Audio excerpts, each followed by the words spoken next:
What's up, YouTube? This is Mathos97, and welcome back to an episode of WWE 2K14 Universe Mode, and we are here with the No Way Out pay-per-view. This is episode number 42. So, let's get into things. We're coming off of the No Way Out pre-show, which saw the crowning of a brand new set of WWE Tag Team Champions in, well, actually, you know, you see tons of funk here, but the way the game, like, when I was booking the show, the card got kind of messed up. So, like, I had to record things out of order. So, as we saw, CM Punk encountered Paul Heyman, earlier on the pre-show, so he's got a matchup. It says Jeff Hardy, he's just there as a filler, also kind of troll with people. But, we've also got a United States Championship Fatal 4-Way, Jack Swagger versus Kofi Kingston, The Miz, and Roman Reigns. Divas Championship, Hell in the Cell, Kaitlyn versus Natalya, Bryan taking on Chris Jericho. Ryback, the Intercontinental Champion, going to defend his title against the Viper Randy Orton. The World Heavyweight Championship is on the line as Mark Henry challenges Sheamus. You know, Mark Henry, King of the Ring, earned that title shot. And then the main event, Hell in the Cell for the WWE Championship, John Cena taking on the Undertaker. So this looked like a pretty good card. But as I was saying with the tag team title match, I tried to do it on the pre-show, that I had a book there, and things didn't work out. So what I did was I recorded the CM Punk match from the pre-show, and then the tag team title match, I don't know why I restarted this like 3 or 4 times for whatever reason, but yeah, the tag team titles, I was supposed to record in the pre-show, but really, what I end up doing is I swap out the Punk match for the tag team title match, which I recorded. So it's a bit confusing when I try to explain it, but you know, there was a bit of a mistake when that happened. So that's why it says Tons of Funk are still the tag team champions, when in reality the Wyatt family are the true tag team champions. So I mean, also at the end of the episode, if I go back through the card one more time, you'll probably see the Wyatt family and versus Tons of Funk gonna be booked here. So that's what that whole thing is. I don't know why I went and did that like 3 times. I must have missed it when I was trying to do the editing. But as you can see, there was a little bit of a transition there, whether you noticed it or not. But that's because I had to replace the Punk match with the tag team title match. So I mean, with my amazing editing skills, I still managed to edit that in there. So the Punk match against his unknown opponent that Paul Heyman has given him will follow this match, because I'm great at editing. I'm the best in the world. Had to make the joke, had to make the pun. But we're here in New Orleans for No Way Out. And we're going to start off, this is tradition at this point, Jack Swagger, your United States Champion. Every single pay-per-view, he has started out, he's been in the first match. We remember back at Extreme Rules, when he won the U.S. title from Santino Marella, they were the first matchup on that card. Over the Limit, Jack Swagger was against Dolph Ziggler in the opening contest for the United States Championship, which he retained. Capital Punishment, he retained the U.S. title against Big E Langston. The Vengeance pay-per-view, he was in the tag team title match. SummerSlam, he was in the tag team title match. Night of Champions, he was in the tag team title match. And now here at No Way Out, he's in this United States Championship Fatal 4-Way against The Miz, Roman Reigns, and Kofi Kingston. And the reason why there was no definitive #1 contender for the U.S. title is we had a couple of superstars who actually getting some big victories, so there was no definitive contender. So that is why Jack Swagger will be defending in this Fatal 4-Way environment. And why am I being interrupted by a phone call? Alright, I apologize for that minor interruption, but as I was trying to say, with the United States Championship, we had a couple of contenders who were getting some victories, but we had no definitive #1 contender, which is why Jack Swagger is defending in this Fatal 4-Way environment. But Jack Swagger, he has held that United States Championship since Extreme Rules, and that is quite a feat. He's the longest running champion in our universe mode to date, as he has held the title since Extreme Rules, which has been, see, that was way back in April. It is now October, so that is quite the championship run. About 6 months. So this would probably be Jack Swagger's toughest task to date, this Fatal 4-Way contest. And here I'd have to say would be, can't think of the term, but this would be my pick for this Fatal 4-Way. It's probably many people's pick. Roman Reigns is probably the favorite to win this one, as he has just been tearing through Monday Night Raw. As we remember, he attacked the likes of Kane and John Cena a couple of weeks ago. He attacked Swagger and Ryback after their main event match. He faced Jack Swagger in a one-on-one match on Raw, non-title, and Roman Reigns got the win. And then he defeated the Intercontinental Champion Ryback on main event. So, I mean, Roman Reigns has just been... He's probably been the hottest superstar on Monday Night Raw. And now we'll see if he can come away with a title. But, of course, we've got a few dark horses in this one, The Miz and Kofi Kingston. The Miz, of course, who has been dealing with his hitman. We still don't know who that could be, who it is, and what they want from The Miz. I don't know. Someone has been messing with The Miz over on main event. For what reason, I don't know. Miz has a lot of haters. So, I mean, could be anybody. And then, of course, we got Kofi Kingston. Kofi hasn't really been relevant in this universe mode since Over the Limit, or really ever since Air Boom lost the tag team titles. But this could be his opportunity. I mean, he has been getting a couple victories on main events and Raw, but nothing really to, I'd have to say the biggest victory he got was one against RVD about a month ago or so. So, I mean, Kofi Kingston's been on quite a run, although it's been kind of unbeknownst to the Raw universe, what with all the other storylines we got going on, what with the Undertaker and John Cena. They've got their WWE Championship match. We've got the Shield doing their thing. So, I mean, it's a bit tough for a guy like Kofi Kingston to get noticed on Raw, but he has been getting some pretty important victories. So, we'll have to see, could that come into play here tonight? Could Kofi Kingston make his make his biggest accomplishment here in Universe Mode and capture the United States Championship? Because really, this title has been held by Jack Swagger ever since Extreme Rules, and that has really made it tough on the rest of the U.S. title division to get themselves noticed, because Swagger has just been able to hold the United States Championship, and it has been a bit unfair, as Swagger has been in the tag team title picture as well, and because of that, he was unable to defend the United States Championship on the pay-per-views. And while at SummerSlam we had a number 1 contenders match between Cesaro and The Miz, Miz had a U.S. title match on main event following SummerSlam, unsuccessful on that attempt. But for Night of Champions, Swagger didn't ever defend the U.S. title. He never had the opportunity to defend. He never really made up for that lack of defense on Night of Champions. So, he probably deserves to defend in this Fatal 4-Way due to the fact that he did not defend at Night of Champions. But right now we can see Roman Reigns and Kofi Kingston out there on the outside. Miz and Swagger handling their business in the ring. And looks like Roman Reigns went for that jumping clothesline, but Kofi Kingston caught him with the chop. And now there's a nice neck breaker by The Miz. And of course, with this being a Fatal 4-Way, Jack Swagger doesn't have to be pinned.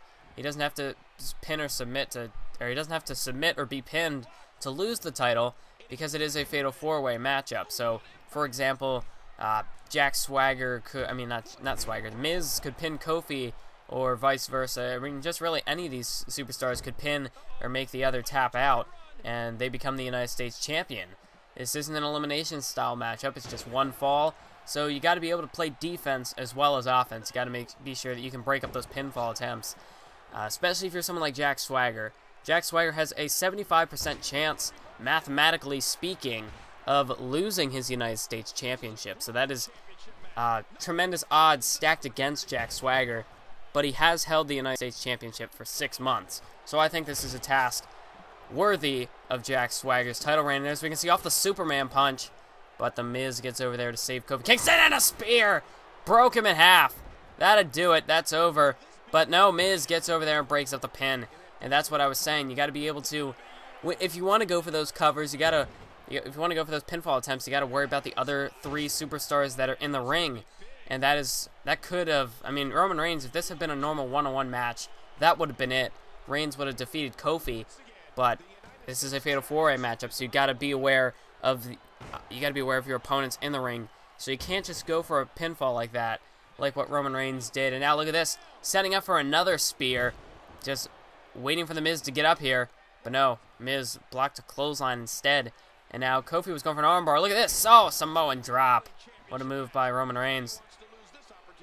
But yeah, like I said, you could incapacitate one opponent, but then you got to worry about the other two superstars who would be left standing. And unless they're busy fighting each other, you got to go and take them out yourself. So we can see Swagger going for the cover on Kofi, but Kofi manages to kick out there.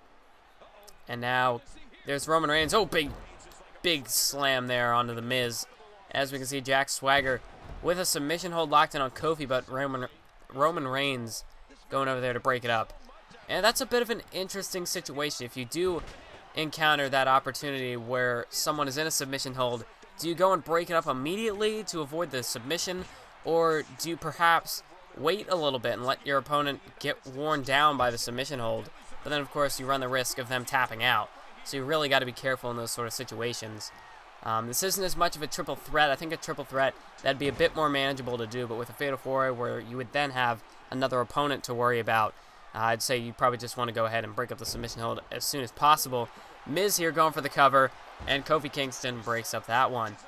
But I'd have to say that the Fatal 4-Way is a lot more difficult to win than a triple threat is, because not only there's that added superstar, but well, actually, no, that's not what I meant to say. I meant to say the gut-wrench powerbomb by Jack Swagger there. Miz with the roll-up on Kofi, and because of that, Jack Swagger could not immediately go for the pin on Roman Reigns. Could that cost him? Here's a cover. No, the Miz gets over there to break that one up. But what I was trying to say was that a triple threat, in my opinion, is more challenging than a Fatal 4-Way, as, you know, there are only 3 superstars in the ring. I mean, you could argue either way, but I have to say in a Fatal 4-Way, you could have 2 opponents distracting each other and fighting each other, so that gives you the opening to go for a pinfall, whereas in a triple threat, there's only 3 superstars. So if two guys are fighting each other, that means the other guy's got to be doing something, and he's just watching. He's just watching what's happening.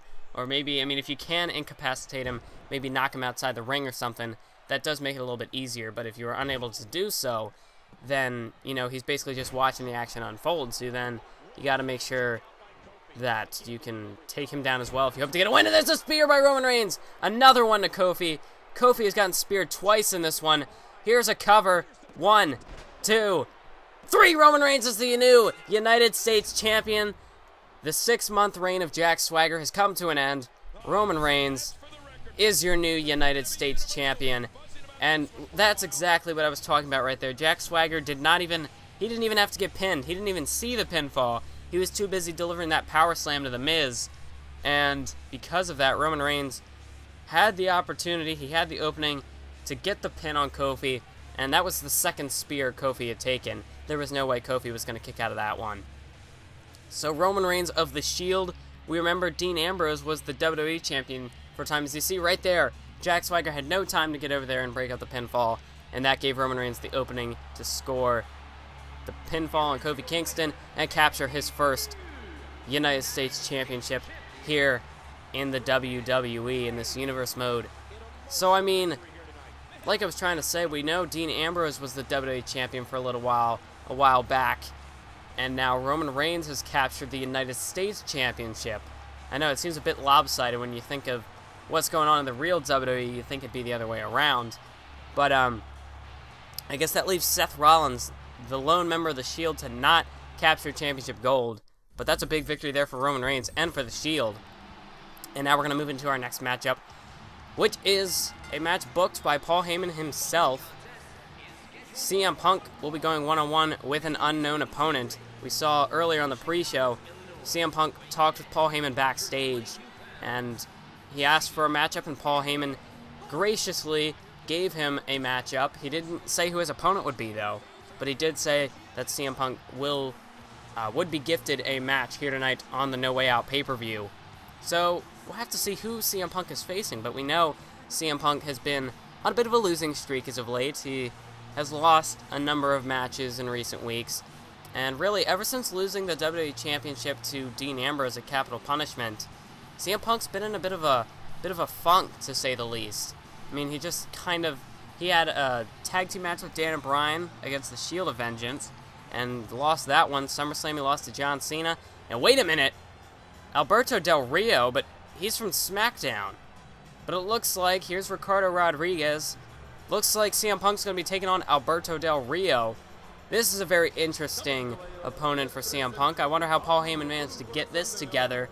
Must have had a conversation with that anonymous SmackDown general manager to pulled some strings and got this one to take place. But I mean, Del Rio's a SmackDown superstar, and it looks like he's going to be taking on CM Punk, so we got a bit of a Raw versus SmackDown matchup here. And look at that, Del Rio even sporting the Raw red. I mean, of course, those are Mexican colors, the red, green, and white, but I mean, it is the Raw red. Whether that's any relation or not, maybe Del Rio just sort of mocking the Raw brand here, mocking CM Punk.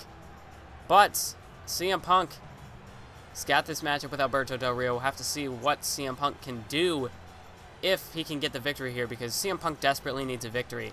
Last time he got a win on pay-per-view was against the Beast Incarnate, Brock Lesnar, at the Over the Limit pay-per-view back in May. And then, like I was saying, at Capital Punishment, he lost to Ambrose. At Vengeance, he lost to the Shield in that tag team match with Dan and Bryan. At SummerSlam, he lost to John Cena. Did not partake in the Night of Champions pay-per-view. He did not participate. He had an opportunity to qualify for King of the Ring, but he lost to his old rival, Chris Jericho. So CM Punk desperately needs a victory here. This would be, like I said, he's been in a bit of a slump, and even a pay-per-view slump at that. And there's a big flying forearm from Del Rio into the corner. And now stomping on the arm of CM Punk. And we know Del Rio likes to target the arm, so we're going to see him do that frequently in this one. He's going to be going after the arm of CM Punk. And now look at this. Punk with a nice counter into a float over DDT. Nice counter from CM Punk. But really, CM Punk, like I said, he's been on that losing streak, and that's definitely damaged his morale a little bit. But like Paul Heyman said, Paul Heyman was talking to CM Punk earlier, giving a little bit of a confidence boost, giving a bit of a pep talk, saying that CM Punk, he just needs to get that victory, just needs to get that big victory, and he can go back to being the best in the world. But Del Rio now delivering the shots to the kidneys of CM Punk to the back. And now look at this. There's a backbreaker through the ropes there. And speaking of losses, we got to look at Alberto Del Rio here.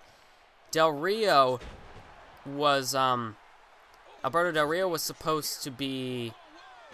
No, I lost my train of thought there, but CM Punk off the crossbody kick out by Del Rio.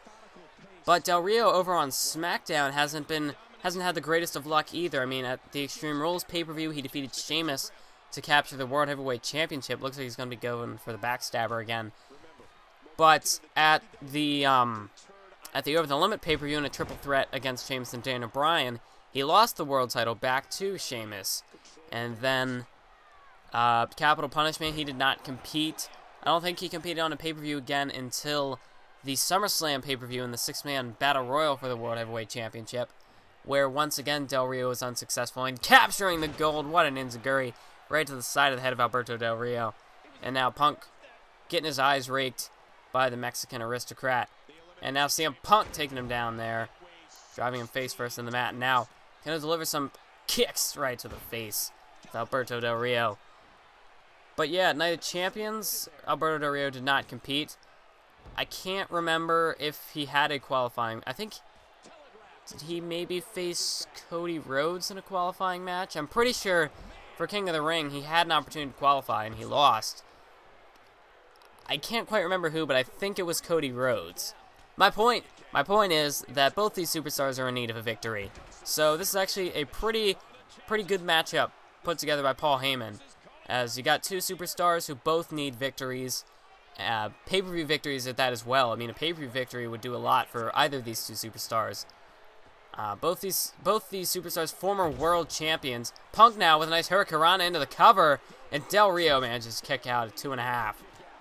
But yeah, we have Del Rio, the former World Heavyweight Champion, CM Punk, former WWE Champion, and just looking to get back into that main event scene, as they've both kind of been on losing streaks as of late. And as we can see, tying Del Rio up there in the corner, and now taking him down with that springboard elbow clothesline. And now there's a cover, but a kick out at 1 by Del Rio. And he went for the enziguri, but Del Rio able to avoid it and taking Punk down with a German suplex right there. And Del Rio now, what's he going to do here? Del Rio, Irish whip, sending Punk over there into the corner. And look at this. Oh, the enziguri, the kick right to the side of the head. Punk could be out of it.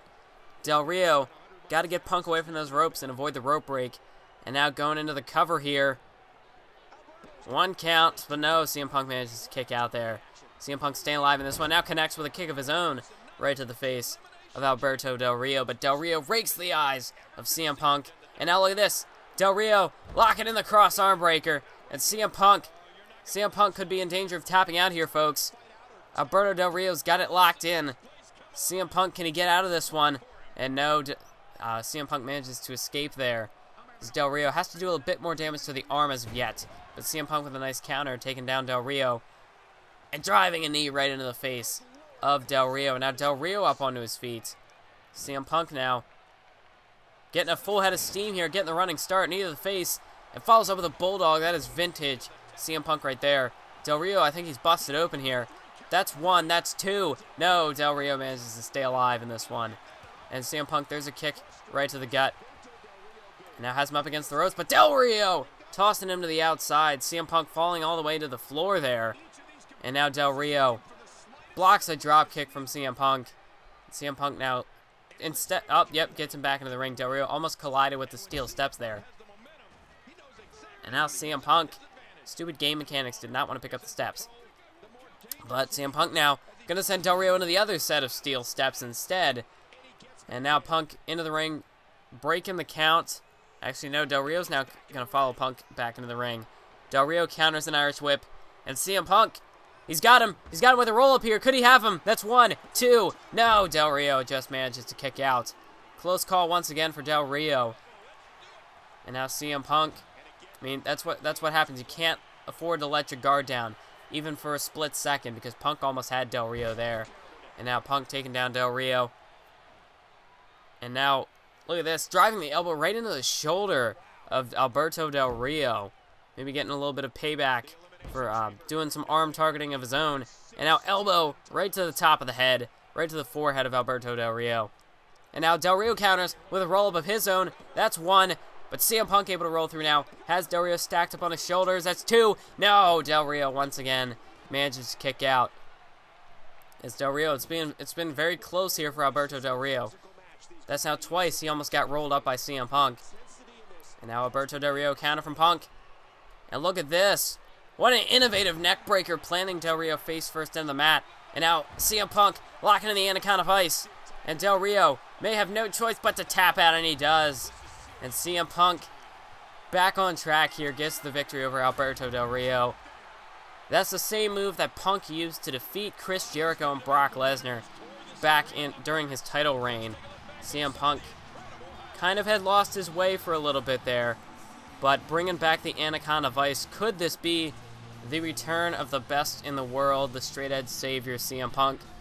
Hopefully this victory can get himself back on track, and maybe possibly even into that WWE Championship picture. But we can see with a nice neck breaker turned into like a DDT, almost like a reverse DDT kind of, and then locking in the Anaconda Vice. And after working on the head, the blood just gushing out of Del Rio's head, no choice but to tap out. And now CM Punk, being a good sport, looking to help Alberto Del Rio up to his feet, but Del Rio with a low blow to CM Punk. And that just shows what kind of luck CM Punk has had in recent months. This just kind of sums up what CM Punk's experience in WWE has been like these past number of months. Del Rio, very disrespectful, delivering a low blow there to CM Punk. And it looks like Raw got the better of SmackDown on that one. But now we move into our Divas Championship matchup between Kaitlyn and Natalya. Of course, Kaitlyn, your current Divas champion, Natalya, the former Divas champion. These two faced off at SummerSlam, where Natalya got the victory over Kaitlyn.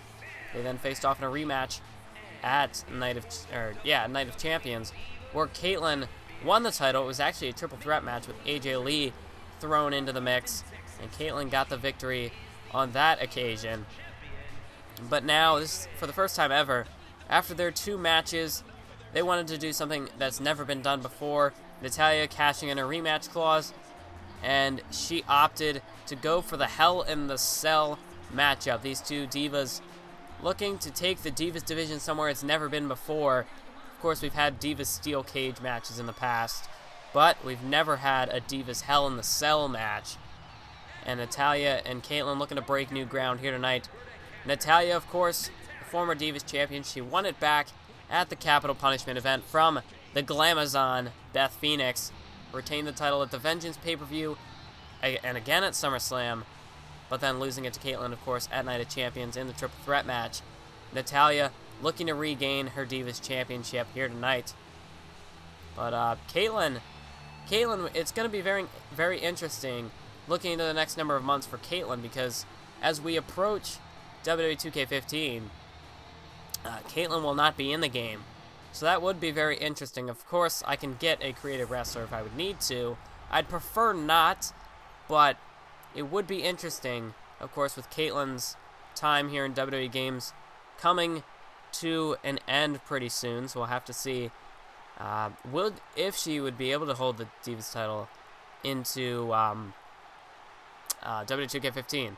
But that's looking too far into the future. We got to look at here and now. This is the Hell in the Cell match for the Divas Championship. Kaitlyn taking on Natalya. And these 2 divas have faced each other twice on pay-per-view before. So we do know. And then, of course, they had a matchup on SmackDown as well.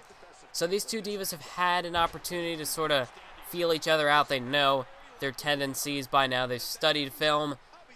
They know exactly what they have in their arsenal, what these 2 divas are going to be going for, and hopefully they figure out ways to counter it. But there's no possible way that these 2 could study the Hell in the Cell, a Divas Hell in the Cell match. I mean, of course, I'd imagine they went back, looked at some old classic Undertaker matches, some Shawn Michaels, Triple H, Hell in the Cell matches. You got to go back and study some of the film, figure out how they can use this Hell in the Cell structure to their advantage.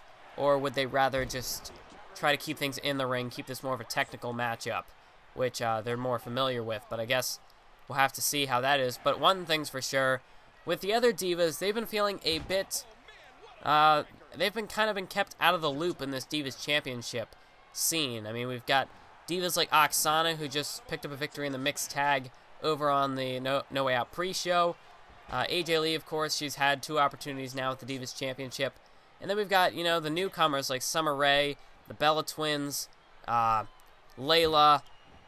We've got those kind of divas who aren't really getting featured. And then we got the returning Lita. I'm sure Lita's going to want to get into that Divas Championship scene at some point here in her return to the WWE. But look at this back body drop from Natalya. But I mean, one thing's for sure, those divas cannot get involved in this one. As I know, there are a lot of divas who want an opportunity at the Divas Championship. And maybe they're kind of getting sick and tired of Kaitlyn versus Natalya for the 3rd time now. And maybe they would be thinking about possibly interfering in this one, costing someone the match, just to try to make that statement to get themselves into that title scene. Because, I mean, if Natalya loses here, she's done. If Kaitlyn loses, she's done as well. Because really, what this matchup is to basically end this rivalry. Whoever wins is your final winner. We've had Kaitlyn challenge Natalya twice.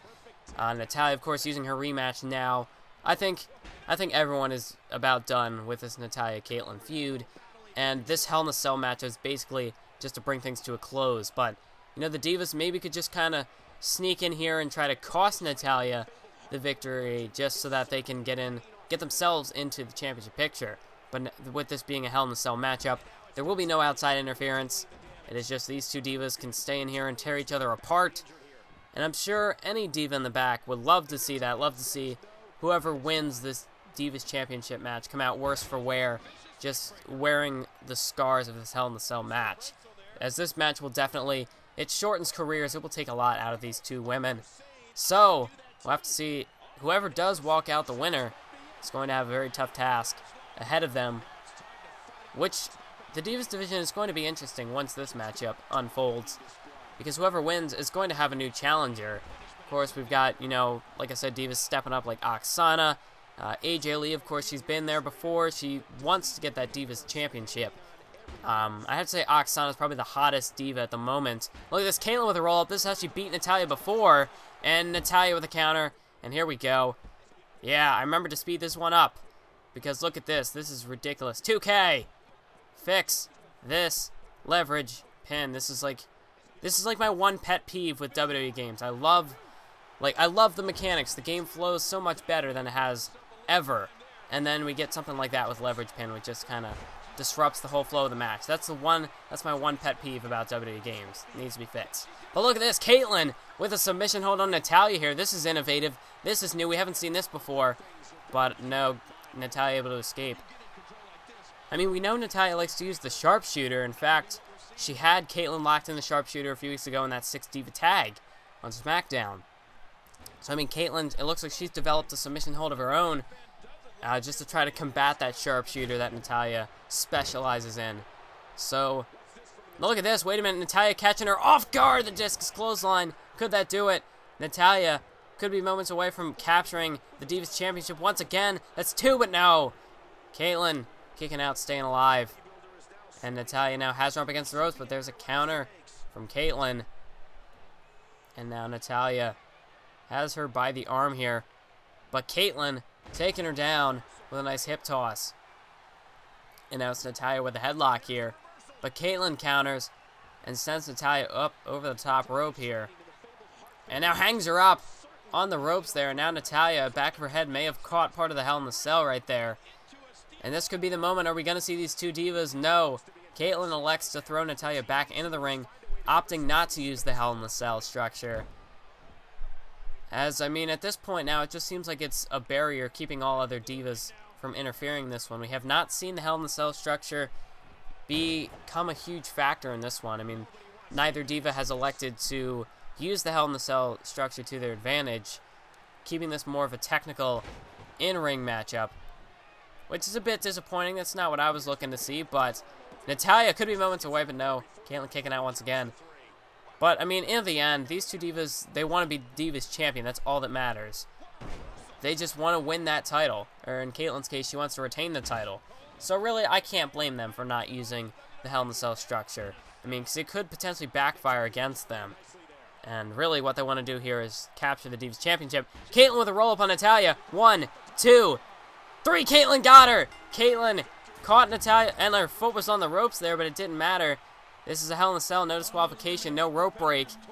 And Kaitlyn, at the end of this one, as we see, she almost caught Natalya there. But at the end of this matchup, at the end of this rivalry, Kaitlyn stands tall, gets the victory over Natalya. So we can see Natalya had a big moment there with that discus clothesline, thought she might have had her. But in the end, just unable to lock in that sharpshooter. And Kaitlyn caught her off guard with that roll-up. And that was how Kaitlyn got the victory. She defeated Natalya here tonight at the No Way Out pay-per-view in the first ever Divas Hell in the Cell. I would have liked them to use the Hell in the Cell a little bit more, but I can't really control the AI and what they do. These two divas were more focused on capturing the Divas Championship. And Kaitlyn, at the end of the day, she's still your Divas Champion, and I'm sure that's all that matters to her. But she's got a new horizon to look out on now, as we've got a bunch of divas jockeying for position, hoping to get a shot at her Divas Championship. So Kaitlyn, she's got a long road ahead of her as the Divas Champion. She may have overcame Natalya here tonight, but there is more challengers to come. And now it's time to move on to the fourth matchup here on our match card, and that is Daniel Bryan versus Chris Jericho. Yeah, I'm super excited for this one. As we know, Chris Jericho and Daniel Bryan faced each other on the last episode of Monday Night Raw, and Paul Heyman came down to the ring and called the match. And there was what ended up being changed to a no contest, but Paul Heyman just came down and called the match for whatever reason. It is still unbeknownst, but because of that, this matchup has been made, and Paul Heyman has been banned from ringside. It is official. The Authority made the call to ban Paul Heyman from ringside. So this one is going to have a clean finish. Hopefully, hopefully no one gets themselves disqualified or something like that, but we know that Paul Heyman is banned from ringside, so we're not going to get any sort of funny business from the Authority. It's just going to be a straight-up one-on-one matchup like we had on Raw up to the point where Heyman interfered.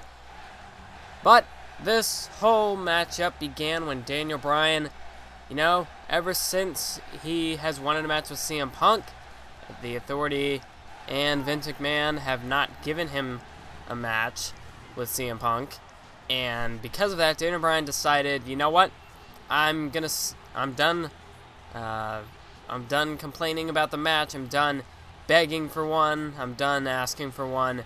Well, begging's not the word. He's done asking. He's just going to go out now and defeat all of CM Punk's former opponents from earlier this year. And as we remember, back at Extreme Rules 2013, I think that'd be the year that this is in. But back at Extreme Rules, it was Chris Jericho versus CM Punk for the WWE Championship. Of course, CM Punk was victorious on that occasion. And Daniel Bryan is looking to do the same here. He's looking to defeat Chris Jericho and then move on down the line to the next CM Punk opponent. And hopefully, by the time Daniel Bryan can defeat all of these superstars, he'll get his match with CM Punk. So hopefully Daniel Bryan's plan will work. And how couldn't it? That's going to definitely catch the attention of the Authority, as if Daniel Bryan hasn't caught their attention already. But I don't know, maybe they don't take him seriously, because what really has he done in this universe mode? He started out over on SmackDown, had an opportunity at the World Heavyweight Championship back at Over the Limit, unsuccessful in that triple threat match. Of course, we know Sheamus won that one. And really, since then, Daniel Bryan has not won a pay-per-view match. If we remember, back at the Vengeance pay-per-view, he teamed with CM Punk against The Shield and lost. At SummerSlam, he was with the six-man tag with the Brothers of Destruction. They lost that one. And he did not compete at Night of Champions. He was defeated by Kane in a King of the Ring qualifying matchup, so neither CM Punk nor Daniel Bryan were on the Night of Champions pay-per-view because of that. So, I don't know, they were both seemingly going through bad points in their career, unable to pick up a win, getting a lot of losses, and, just basically being overlooked by the Authority. But now Daniel Bryan has seemed like he's started to regain some momentum. We saw CM Punk get a victory earlier tonight over Alberto Del Rio, so we'll see if Daniel Bryan can do the same here in this matchup against Chris Jericho. And this would be a big victory over Daniel Bryan, of course, for, as far as his confidence goes. If he couldn't get the win over Chris Jericho here, this would be devastating. He's gone through all of this.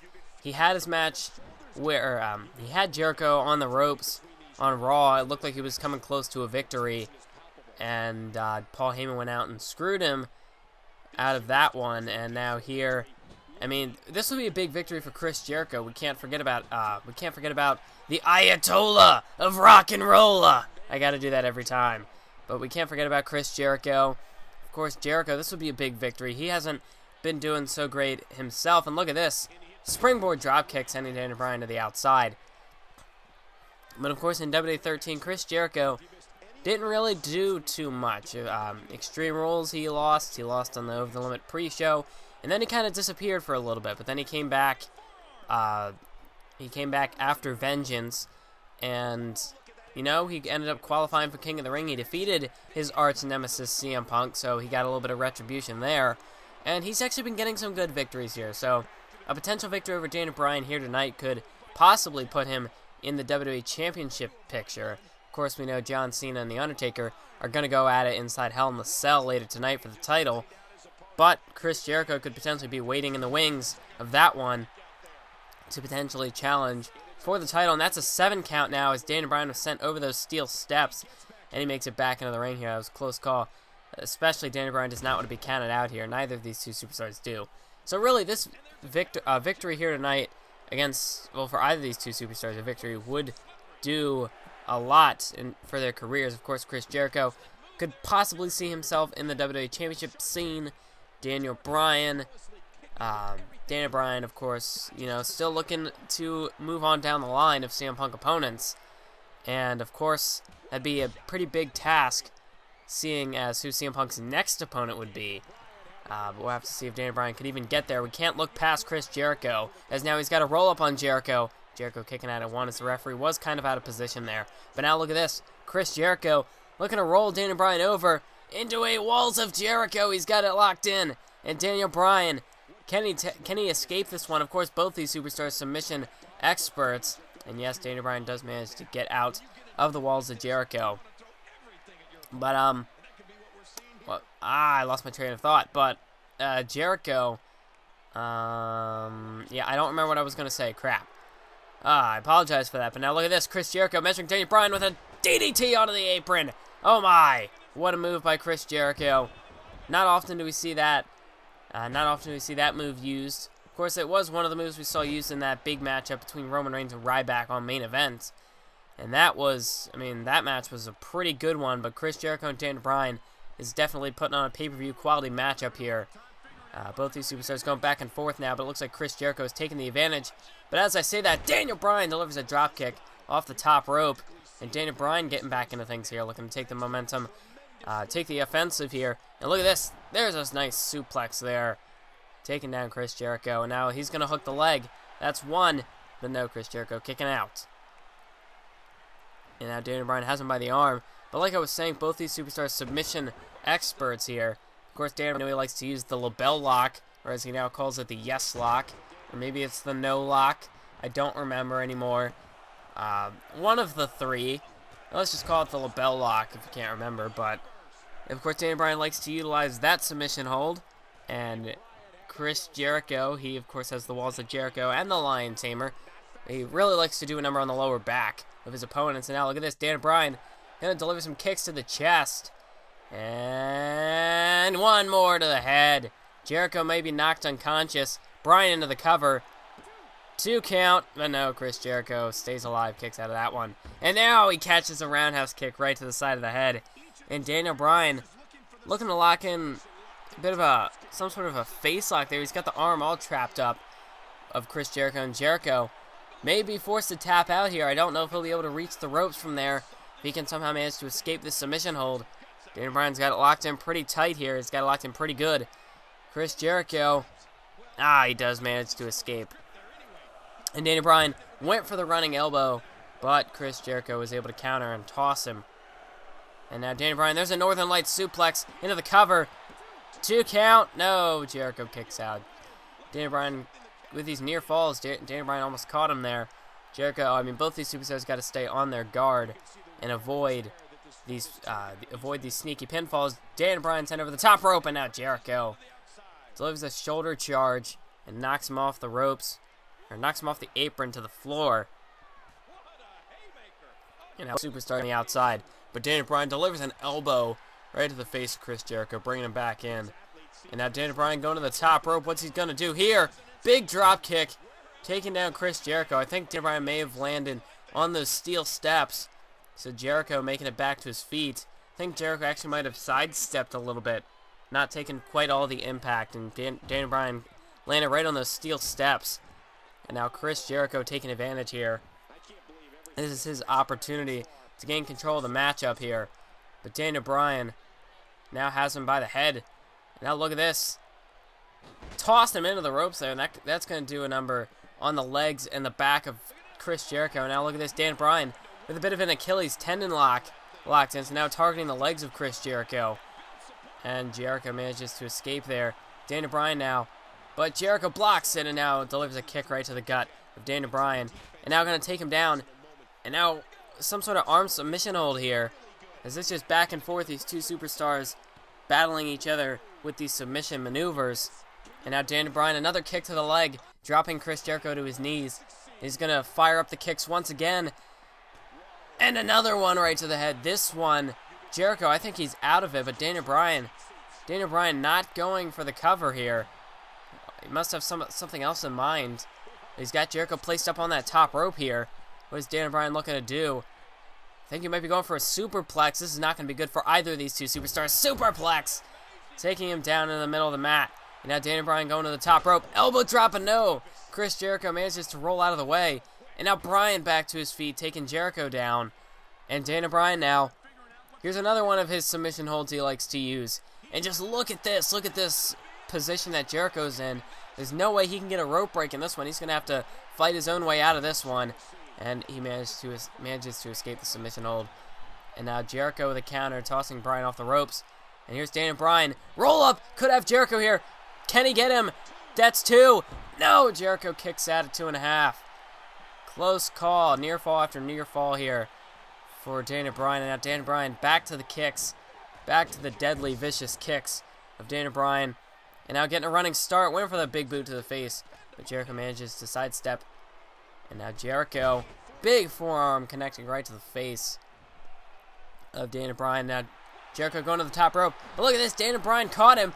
And Daniel Bryan, he's got him caught. He's going for the yes lock. And he's got it locked in. But no, Chris Jericho, too close to the ropes. Manages to get a rope break. And that may have been the only thing that saved him on that one. Jericho taking Bryan down. Slamming him right on the back of his head into the mat.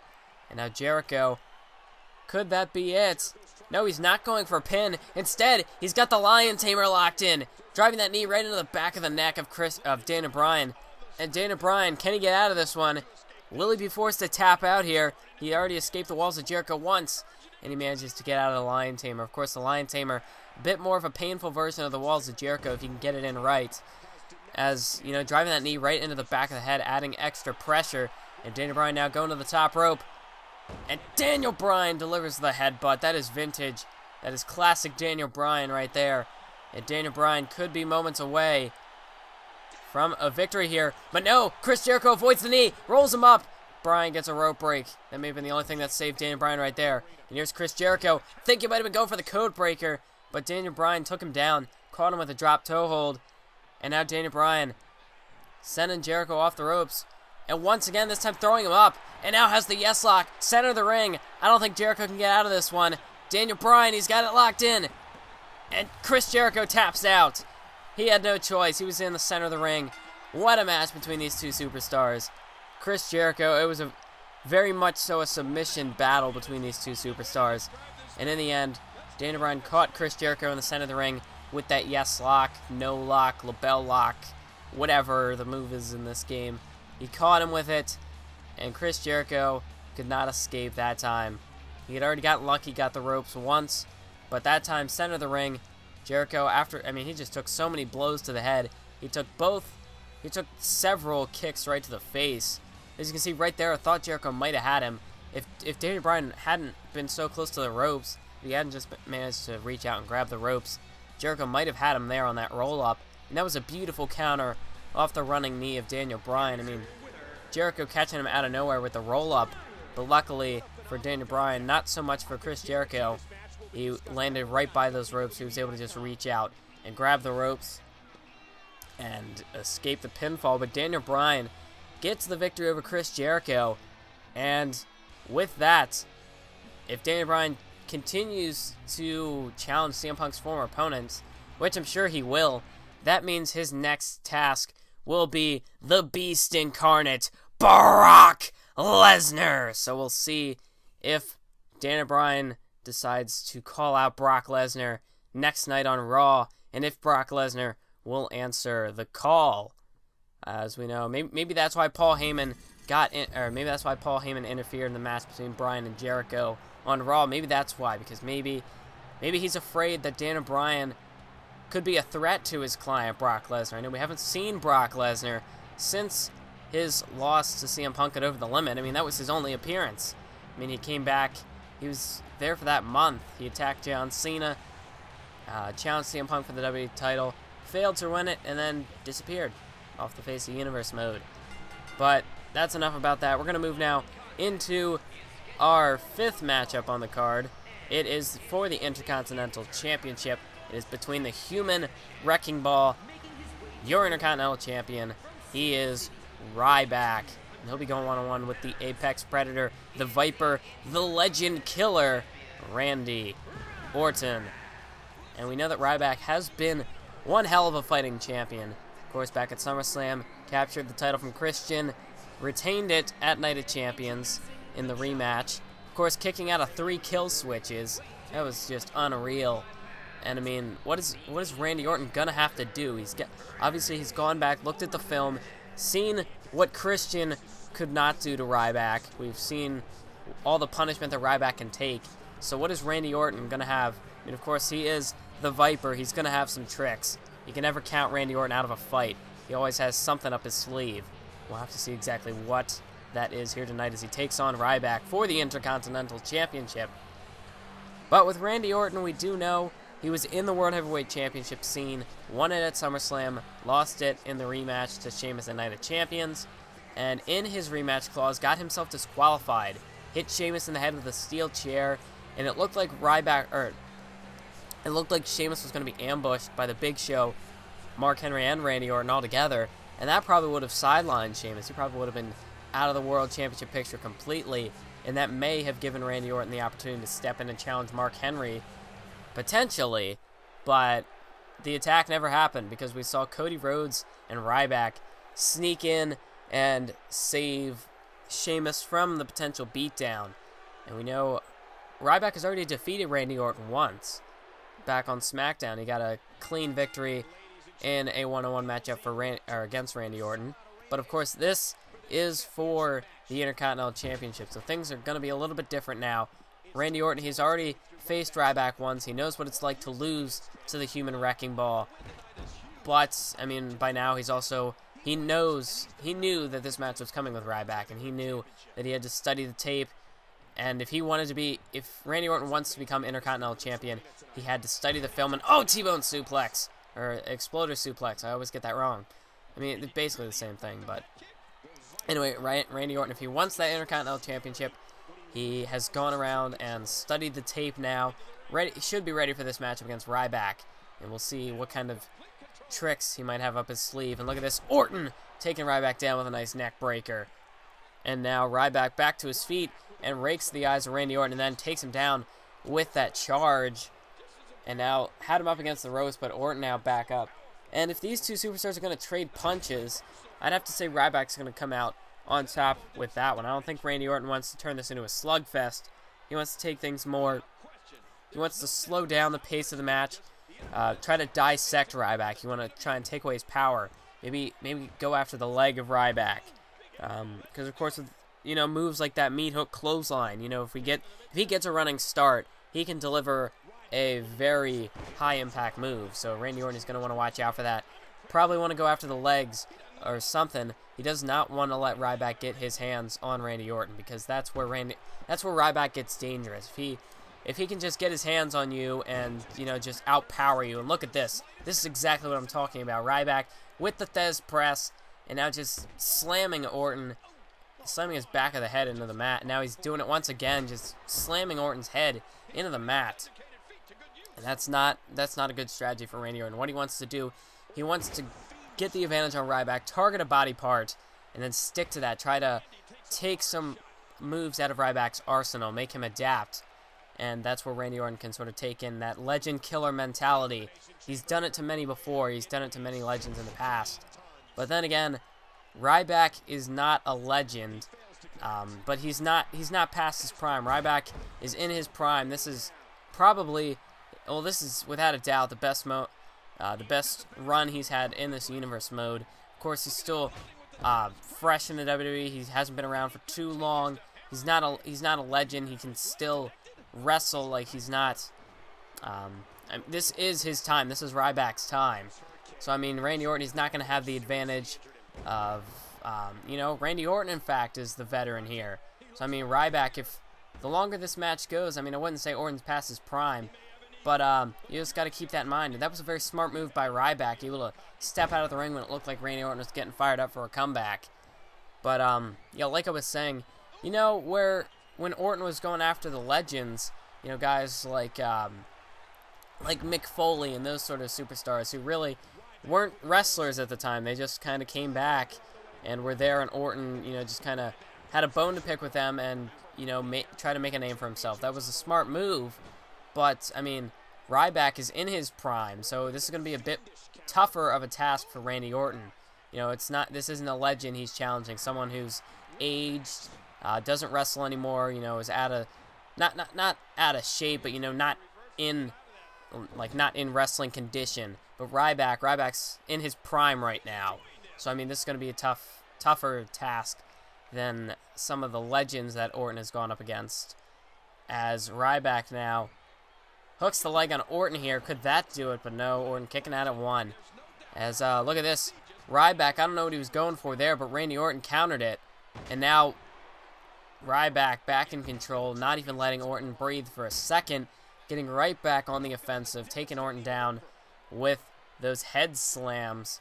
And now Randy Orton, not sure what he's trying to do here, but Ryback once again has him by the arm, but Orton counters. There's a knee right to the gut. Has him up against the ropes now, but Ryback tossed him over the top. And now Orton with a counter, delivers a shoulder, and now look at this sunset flip. Could he have Ryback here? Ryback, not even a 1 count, Ryback kicking out. And now Ryback has Orton. Orton with a nice counter into a side Russian leg sweep.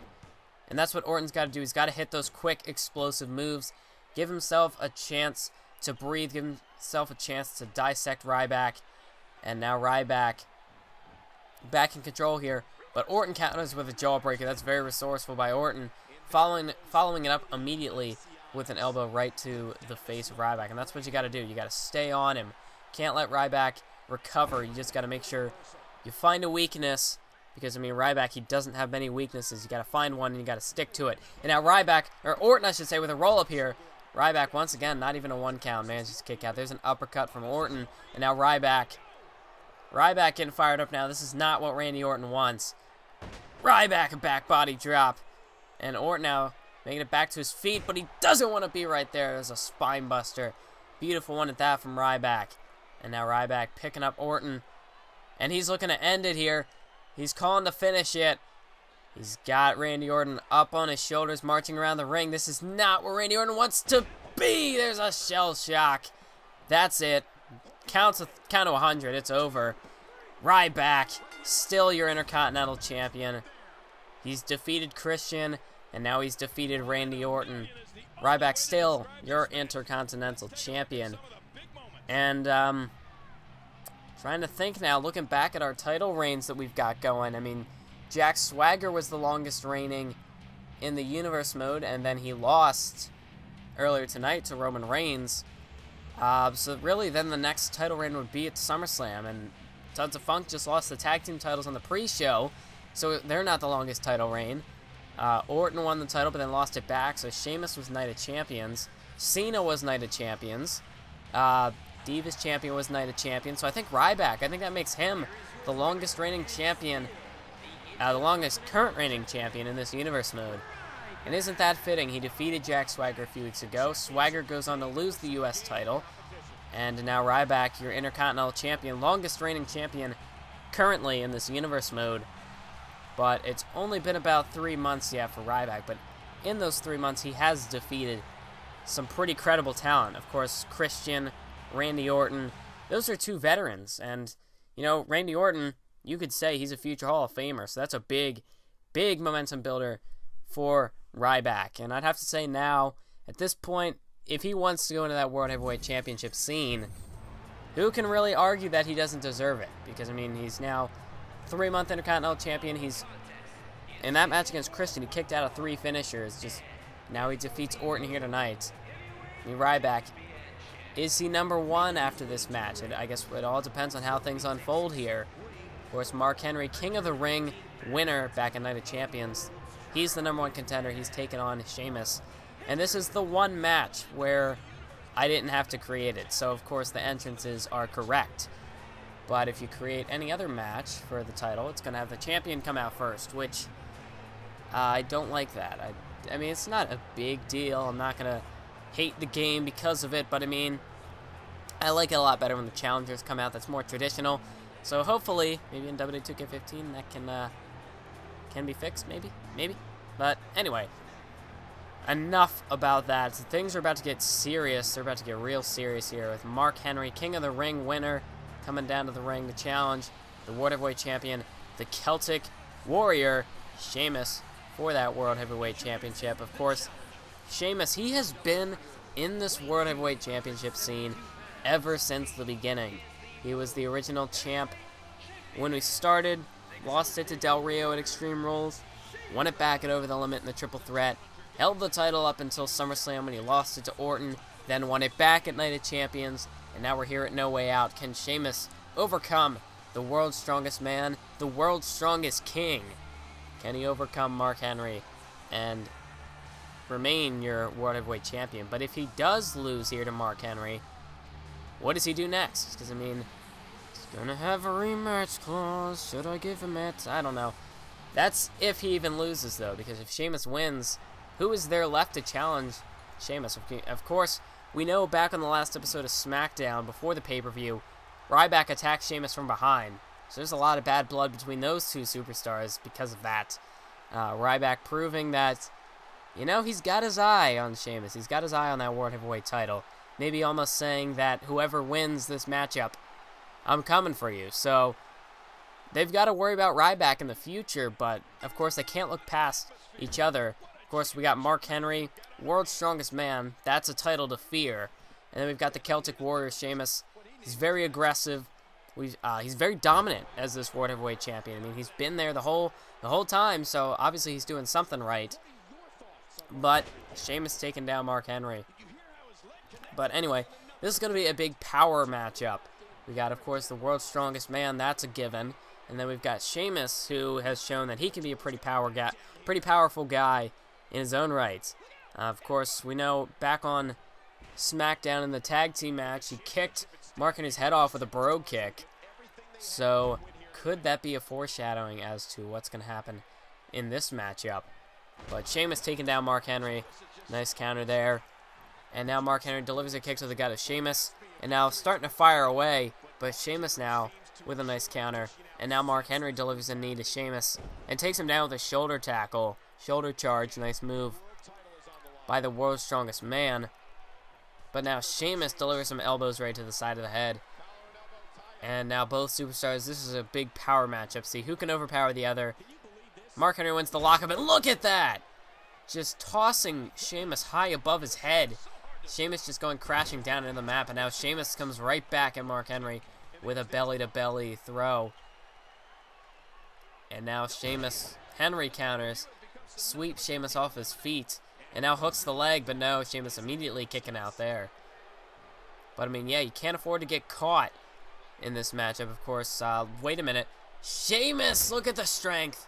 Nice suplex taking out Mark Henry, and now he goes into the cover, and this is not...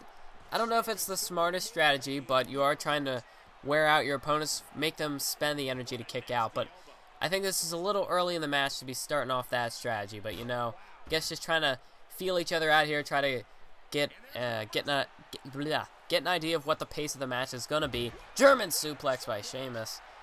But, yeah, just try to get an idea of what the pace of the match is going to be. Try to set the pace in your favor. Because, obviously, you know, Sheamus starting out with the offensive, but now it's Mark Henry starting to gain control here. So, I mean, you gotta use whatever pace works for you. Henry is probably going to want to have a bit of a slower pace. You know, just get the opportunity to beat down on Sheamus and utilize his power game. Whereas Sheamus might want it to be a little bit of a faster pace. Try to wear out the World's Strongest Man and take him out with a vicious Brogue Kick, which we know he can hit from out of nowhere. And Sheamus now gets taken down by Mark Henry. And then immediately back to his feet. And another belly-to-belly suplex takes down Mark Henry. And now going to drive the elbow right into the ribs of Mark Henry. As now he has him up. And look at this. Sheamus hitting the Irish Curse right away here. And could he do it? Could that be it? Sheamus hooking the leg. 1, 2. No, not even a 2 count. Mark Henry kicking out. Not willing to give. Little ground. Brogue Kick. That's what beat Mark Henry on SmackDown. That's 1, 2. No! Mark Henry kicks out. It was a very close one there. We know that's the move that beat Mark Henry in the tag team match on SmackDown, but Mark Henry manages to kick out of that one. And now Sheamus, he can't believe it, going for another cover. Mark Henry now back up at 1 and taking him back down once again with a belly-to-belly suplex, but that Brogue Kick was not enough this time.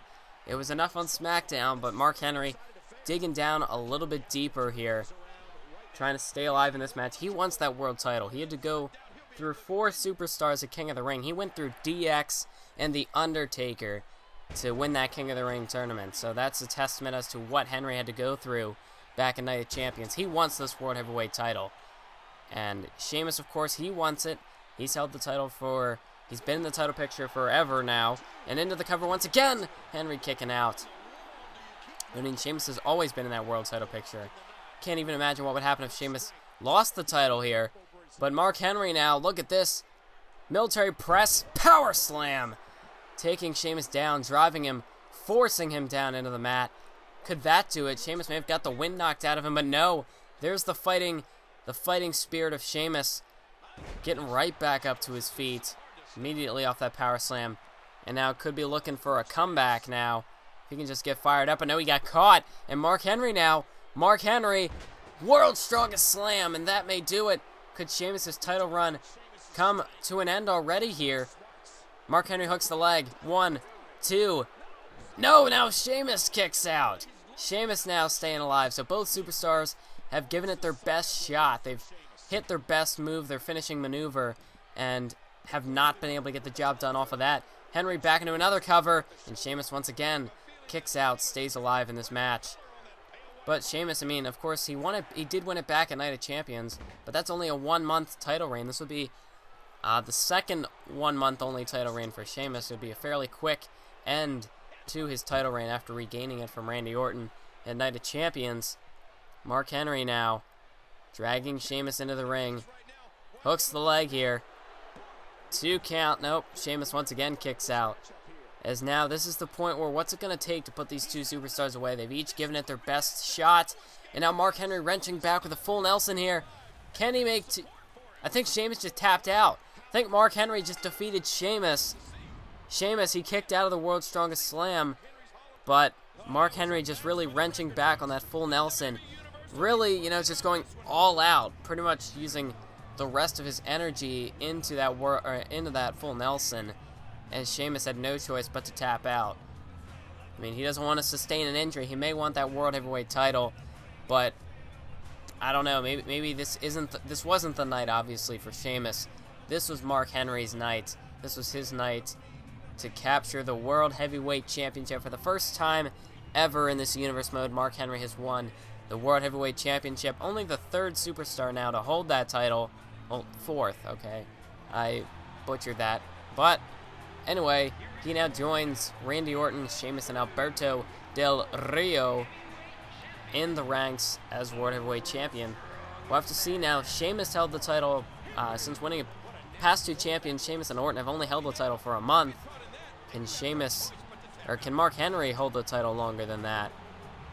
But you'll have to see. Will Sheamus use his rematch clause? Ryback, of course, waiting in the wings. Mark Henry's got a tough task ahead of him. And now it is time, ladies and gentlemen, for our main event of the evening. This is going to be a Hell in the Cell match for the WWE Championship. This one between the champion, John Cena, and the challenger, The Undertaker. And now we know that the Hell in the Cell is The Undertaker's yard. This is The Undertaker's yard. This is where The Undertaker thrives. This is his environment. But he'll be going one-on-one with the, on his way out, hopefully in the real WWE, the face of the WWE, John Cena. For a long time, John Cena's been the face of the WWE. And now he has finally got back the WWE Championship for the first time in this universe mode. Back at Night of Champions, he won the WWE title. He had actually been out of the main event scene for quite a while. But then he did get back into it, and he captured the WWE Championship, defeating Dean Ambrose at Night of Champions. And then The Undertaker now looking to be John Cena's first challenger. Now, it was supposed to be Dean Ambrose facing off against John Cena at some point for the WWE Championship, since Ambrose had a rematch clause. However, The Undertaker saw to it that Dean Ambrose would be unable to use his rematch clause. The episode of main event following the Night of Champions pay-per-view, The Undertaker chokeslammed Dean Ambrose into the fire, into that hellfire through the ring.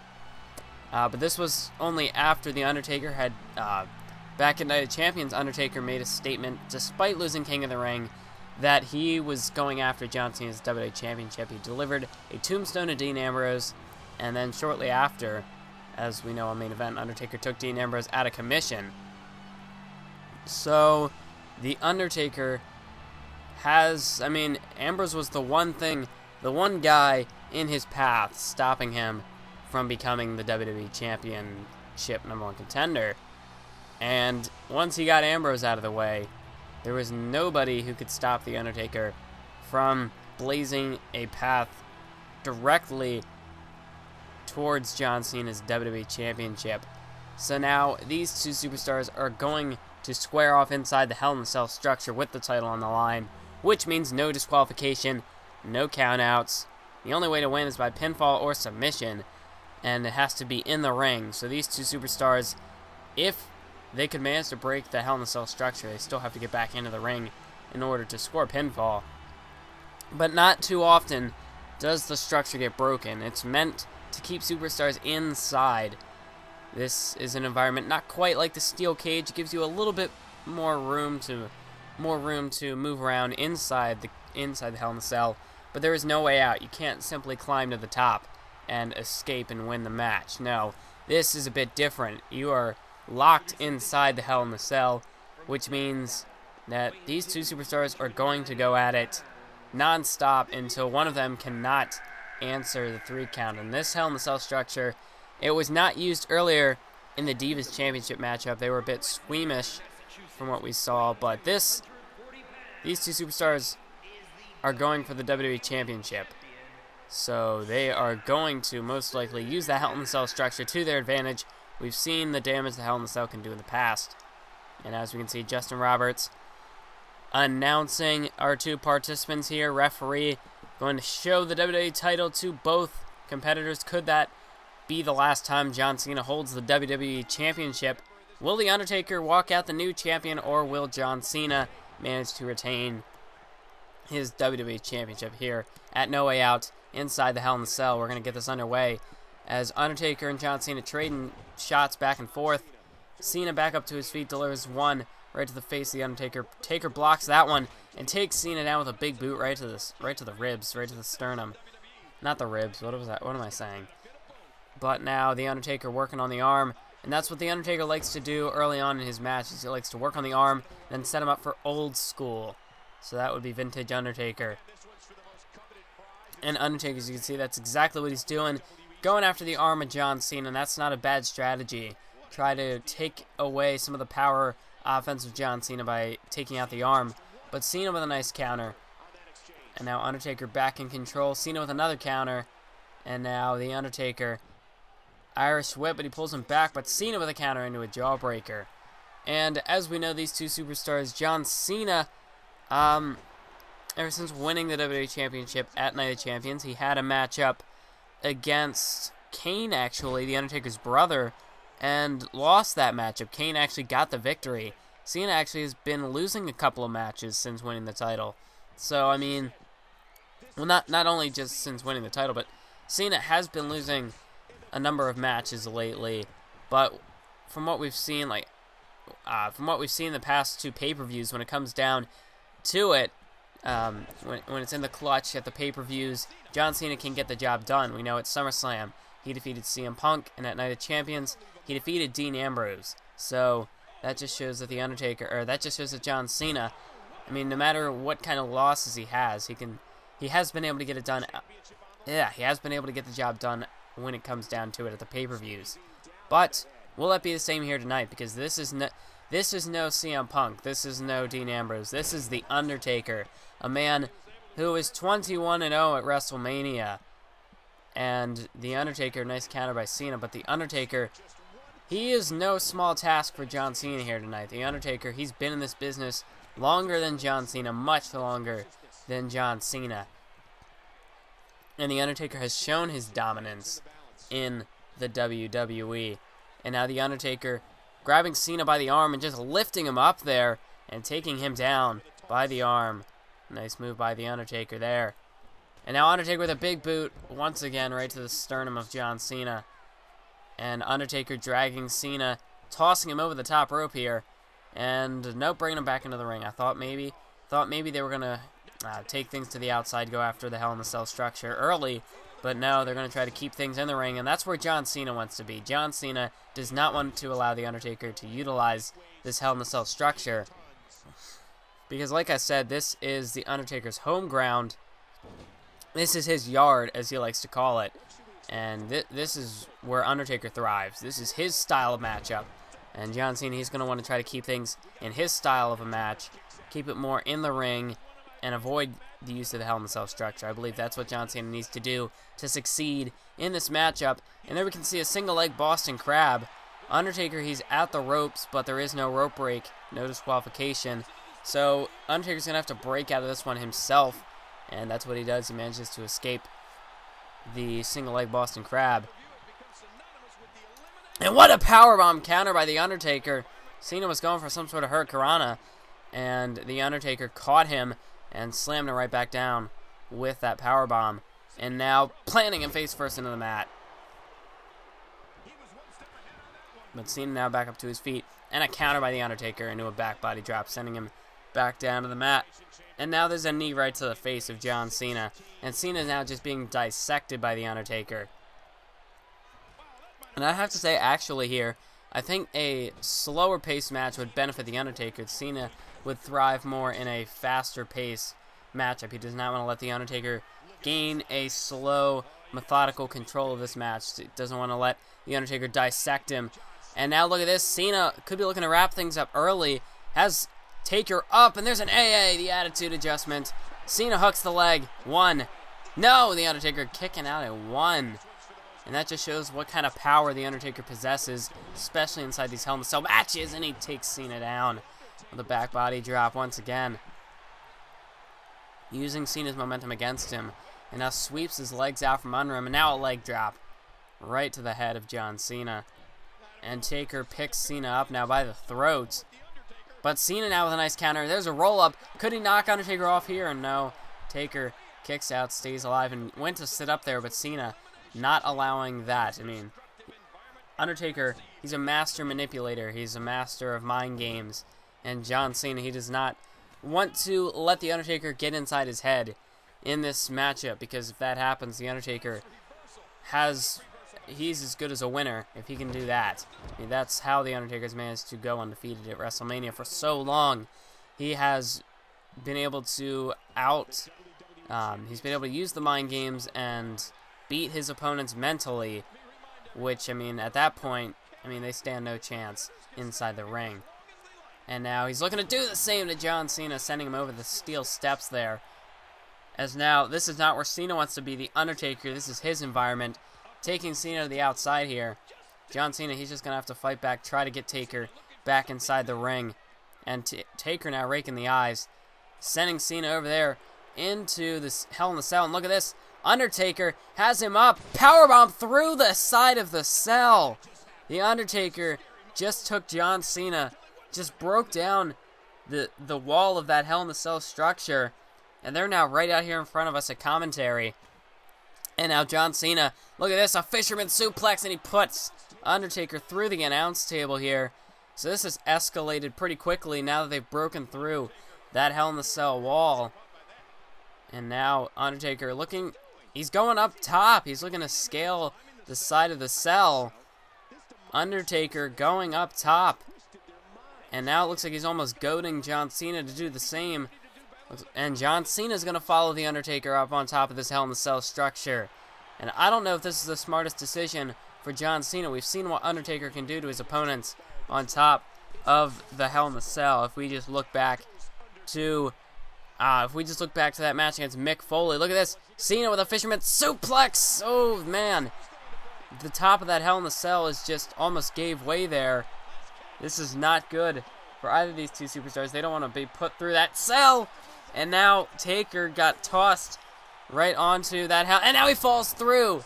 And this could be the opening John Cena needs. If he can just get down there, go for a pin. Taker might be out of it. Oh no, John Cena. Cena looking for another AA. Could he be looking to put Taker away here with this attitude adjustment? He's got him up, but Undertaker shifts the weight and counters, taking Cena down. And now I think he might have been going for Hell's Gate, but Cena blocked it. And now John Cena, misses a shoulder charge into the corner. And this is not good for The Undertaker now, as Cena has him up on his shoulders once again. The second attitude adjustment, and that's got to do it. Cena hooks the leg. That's 2. No, The Undertaker stays alive once again. Undertaker has managed to kick out of 2 attitude adjustments here. And now has Cena up. And Snake Eyes slamming him headfirst right off that turnbuckle. Missed the flying clothesline there. And this time he connects with a second clothesline. And now could be looking to fire up a comeback here. Cena catches an elbow right to the face. And now Undertaker dragging John Cena, sending him over there into the corner. And he connects with a big clothesline in the corner. And now has Cena up on his shoulders for a Snake Eyes, bouncing him headfirst off the turnbuckle.